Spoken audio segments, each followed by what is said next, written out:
Steam Deck just got a few huge wins. Sony's expanding its plans to bring their games to PC. Super Mario Wonder has leaked and it plays pretty well on the Steam Deck. Undervolting is now available on the preview channel for the Steam Deck, and perhaps most importantly, the last few weeks have made it very clear that the Steam Deck is all about the games. Whether it's Lords of the Fallen or Phantom Liberty or Diablo IV or Tony Hawk's Pro Skater 1 and 2 or even Steam Next Fest itself. Overall, it's been a great week for the Steam Deck, and we're going to talk about all the big news in this week's Deck News Roundup. Let's get into it, starting with Sony expanding their PC strategy. Over the last 3 years, Sony has been slowly ramping up their PC releases. Horizon Zero Dawn was the first big exclusive that came to PC back in August 2020, and since then they brought over Days Gone, God of War, Spider-Man, Uncharted, Sackboy, Miles Morales, Returnal, The Last of Us, and Ratchet & Clank Rift Apart. Horizon Forbidden West is up next, and Ghost of Tsushima is heavily rumored to come pretty soon afterwards. Most of these release dates came after the launch of the Steam Deck, and as a result, we've been able to play previous console exclusives on a handheld, and they've played pretty damn well too. I would argue that some of these games have even been model ports for the rest of the industry. God of War, Miles Morales, and Rift Apart really go a long way to accommodating people with all sorts of builds and setups, going as far as to advertise their support for ultra-wide resolution, DualSense controllers, and PC handhelds. That is why many of us were concerned recently when we heard that Jim Ryan was stepping down. A lot of Sony's strategy, including the acquisition of Nix's software, has happened under Jim's leadership, and his retirement raised the question of whether or not Sony would continue down this road without him. Two recent developments appear to show that Sony is absolutely going to double down on this strategy. Firstly, there's evidence that trophies are coming to PC. According to True Trophies, and as reported on by Eurogamer, True Trophies has tools in place to scan new trophies on the PlayStation Network, and typically they use these scanning tools to always have an up-to-date list of all the trophies on their platform. Well, those scanners picked up a new PS5 trophy list that includes an additional platform named PSPC. Naturally, the speculation is that this either stands for PlayStation PC or PlayStation Studios PC, but either way, it does appear very clear that this is in relation to bringing trophies to PC. I personally would welcome this move, but I do hope that it comes with a relatively seamless login process. Obviously, you're going to have to log into PSN, so hopefully they make it simple. Aside from that, Sony PlayStation recently posted an open position for a PC planning analyst. The listing says that this person will play a pivotal role in driving sales success and shaping strategy for PlayStation's fast-growing PC business. Well, Sony, hire me now because I have a foolproof plan to wildly grow your PC business. I call this plan 4K 60 FPS Bloodborne. What do you think? Am I hired? In any case, the person in this role is going to be responsible for maximizing revenue and profitability, including analysis of market trends and competitor activities. All of that sounds fine, but seriously, 4K 60 FPS Bloodborne. Think about it. Between these two things, it's clear that Sony has no plans of slowing down their PC business. In fact, I failed to mention that Helldivers 2 is actually the next Sony game to be released to PC, and it will be released on February 8th, the exact same day as the console release. Perhaps just like Helldivers 1 coming to PC at all, this is simply a sign of things to come. Even if not, I'm looking forward to playing my PS games on PC. In other news, Super Mario Wonder has now leaked onto the internet, and you probably know that can only mean two things. Number one, watch out for footage of the game you may not want to see until the game is released. And number two, some people have already tried it on deck. Now keep in mind that I am not advocating for or endorsing piracy. I paid my $60 for this game and I cannot wait to play it. I'm a huge fan of 2D Marios, and this has become my most anticipated game ever since it was announced. But even though I own a Switch and I've already purchased the game, I don't expect to play it on the Switch at all. Personally speaking, I enjoy being able to play the Switch games I own on my PCs, including the Steam Deck and my other handheld PCs. It's been the case for a while now that I will buy games on Switch just to play them on PC. That's why I'm excited to find out that this game already plays decently on the Steam Deck even before its release. Naturally, compatibility is only going to improve from here once the official game is released and beyond. As of right now, I've seen a locked 30 FPS on Steam Deck using Ryujinx. Between the two Switch emulators, Yuzu and Ryujinx, Ryujinx is the one that's more accurate and therefore a little bit slower. As a result, we're likely to see much better performance on Yuzu once Yuzu gets updated to support this game. That may not happen until after that's released in a couple of days, but yeah, that's alright by me. SteamOS 3.5 landed in preview just a couple of weeks ago and should be coming to beta and stable soon, but in the meantime, Valve is continuing to update it, this time with SteamOS 3.5.1. There are some good updates in there that show they're listening to player feedback, but one of the funnier updates in the patch notes is that they've said they've quote, actually added undervolting controls, end quote. When 3.5 came to preview, one of the notes said that they've added voltage offset controls, but most folks didn't see that option. That's because it was only available in firmware 1.18, which most people, even on preview, still did not have. If you don't know by now, the preview channel is definitely experimental, and you should switch to this channel only if you really want a taste of upcoming features. Still though, if you do switch to this channel, you should be able to boot into the BIOS if you shut down and then hold the volume plus button as you power your Steam Deck up. If you do this, you should be able to see 3 voltage offset buttons in the advanced section of the BIOS. If you're not sure what undervolting is, here's the TLDR. CPUs are typically run at a stock clock speed and at a stock voltage. Due to the variance in CPU production, it is sometimes possible to run your same CPU but at a higher clock speed or at a lower voltage. Raising the clock speed could mean better performance, but reducing the voltage could result in similar performance with cooler temperatures and reduced power usage. Of course, reducing the power usage on a battery-powered handheld like the Steam Deck also means better battery life, so you can see why the option would be attractive.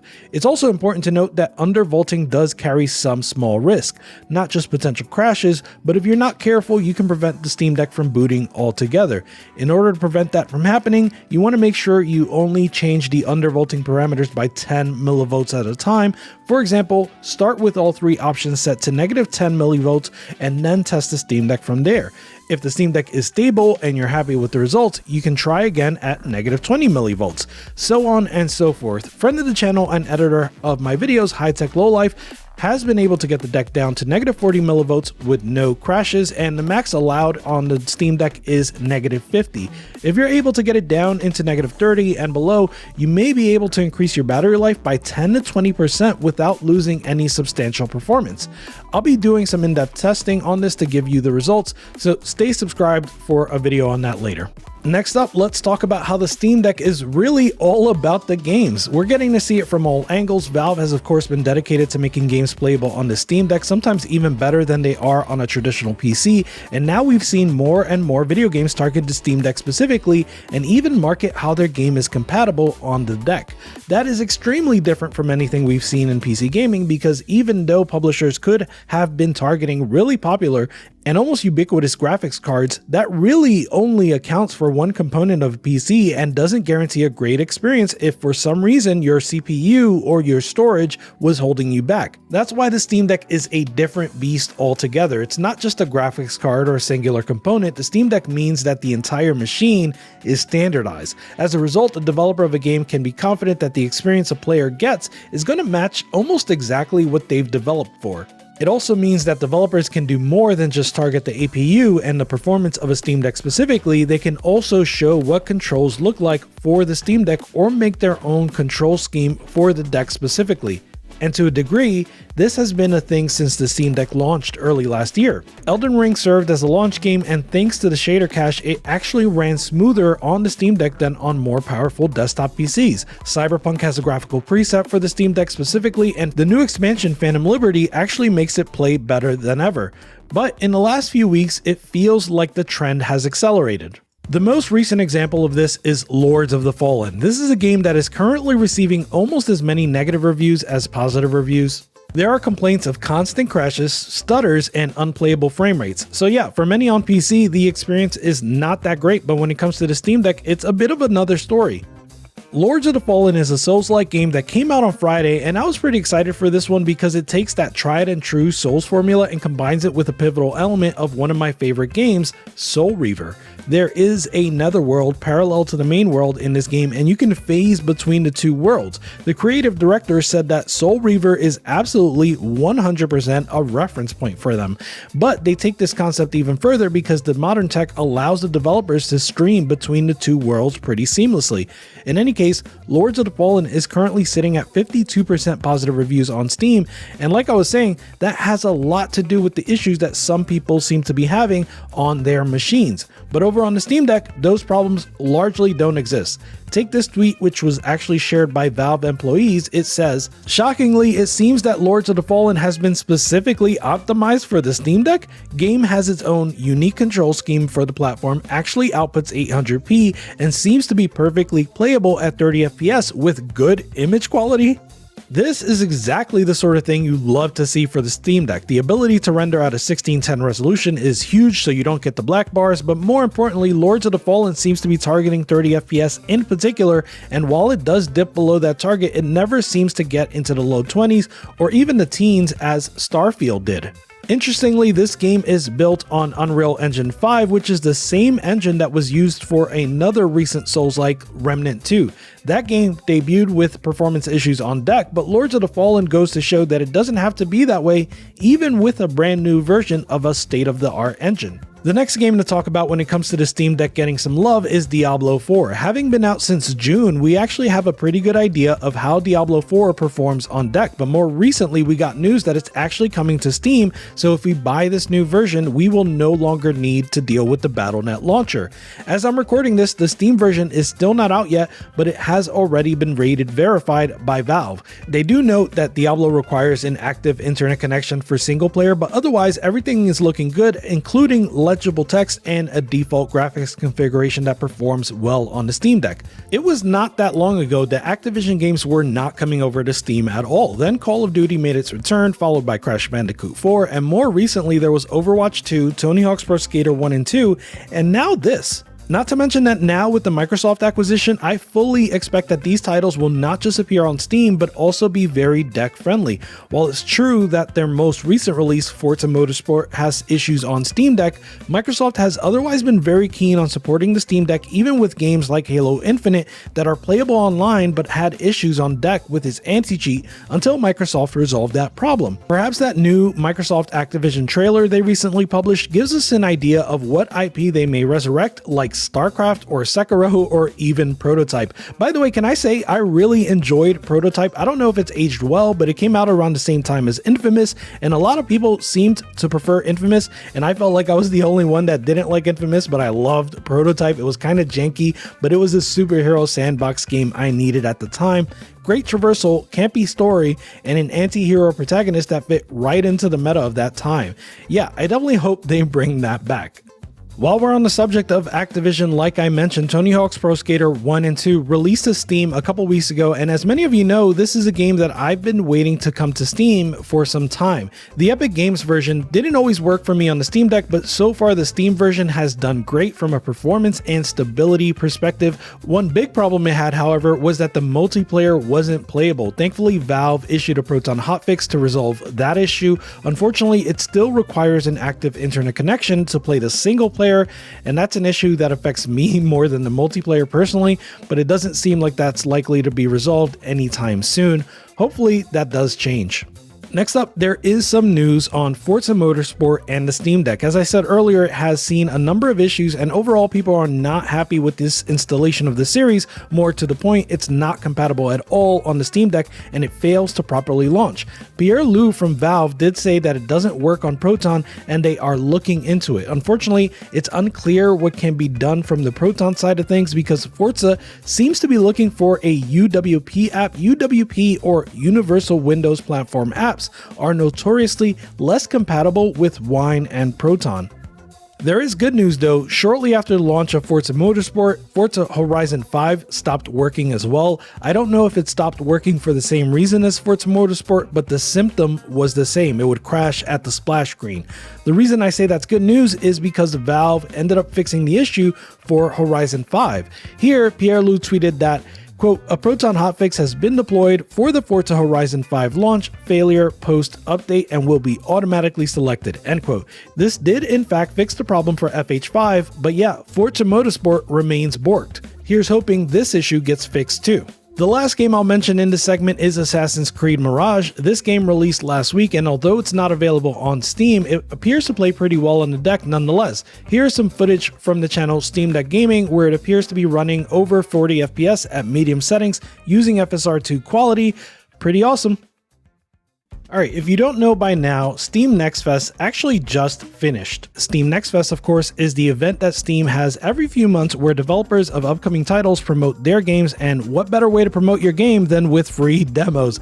That's why I love this event so much. It gives us all a chance to preview games for ourselves. I have a few rapid fire recommendations for you to add to your wish list, so here goes. Ghost Runner 2 is exactly what everyone asked for. More ghost running goodness. There are now destructible environments and more open-ended solutions, and both of these things add a lot to the formula. I really enjoyed the first game, and I really enjoyed this demo for the sequel, so I'll certainly be picking up the full game when it releases later this month. Mosalina is a really adorable and abstract puzzle platformer. The game drops you in with almost no explanation, but the objective is to reach the MacGuffins in the level and then make it back to the goal. The problem is you don't necessarily know which tools you'll get to help you complete your objective. It could be the block dispenser or the elevator gun or the thing that generates long, unstable platforms. It's really random in this way, and it's your job to concoct a solution. The game even warns you that sometimes you may end up in a situation that is not winnable because of how random it is. And I know, in some ways that sounds miserable, but it's actually a delight because it's pretty low stakes and you feel like a genius when you find a way out anyway. I really dig this game, and I think it's well worth a try. Similar to Ghost Runner 2, Talos Principle 2 is another sequel I've been anticipating, and just like the previous demo, the demo for Talos Principle 2 delivers exactly what everyone wanted. Puzzles, meta-puzzles, and meta-puzzles, all punctuated with some genuinely thought-provoking and well-written philosophical quandaries. There were some performance and stability issues, but I do expect those to be ironed out before the full release in just a few weeks. The Last Faith is the demo that really came out of nowhere for me. I hope it's not too reductive to say that this game feels like a pixel art remake of Bloodborne in the very best way. It feels like I'm back in Yharnam, fighting ghoulish creatures and talking to mysterious NPCs. It's also quite the challenge. Parrying is a central mechanic, and you're going to have to get good at it to proceed. The demo was promising, and I look forward to seeing how the full game delivers. The demo for RoboCop Rogue City is a sight to behold. If you're looking for like a shooter with recoil, because you know this is a first-person shooter, well, you can forget about that right now because you're playing as the damn RoboCop. The whole thing is over the top and perhaps even janky. I'm not sure yet if this is going to be a really good game, but I really enjoyed the demo and I am super intrigued. Gunhead has a really creative premise. Just listen to this description. A fast-paced, strategic roguelike FPS where you take the role of a pirate mech with a gun for a head, looting derelict spaceships filled with monstrous drones made out of bone and steel. And that description kind of hits it on the head. You play as a mech infiltrating spaceships that are armed to the teeth with automated security measures. You have to be strategic and formulate a plan in advance, but you also have to be flexible enough to think on your feet when things hit the fan. Once the full game is out, this is probably going to live and die by how much variety there is to see because this is a roguelite, but I am really intrigued. So yeah, all of this is just a small taste of what I've been enjoying. I also really like the demos for The Last Exterminator, Kid Bubblegum, Forgive Me Father 2, Laika, and Another Crab's Treasure. Hopefully you had a chance to try some demos for yourself. Let me know which ones you enjoyed, and let me know what you think about anything else from today's video. Sony expanding their PC strategy, Super Mario Wonder leaking, the new undervolting controls, and Steam Deck being all about the games. So much is going on, and I'm pretty excited about all of it. Hope you're all having a wonderful week. Deck Gang out. Goodbye.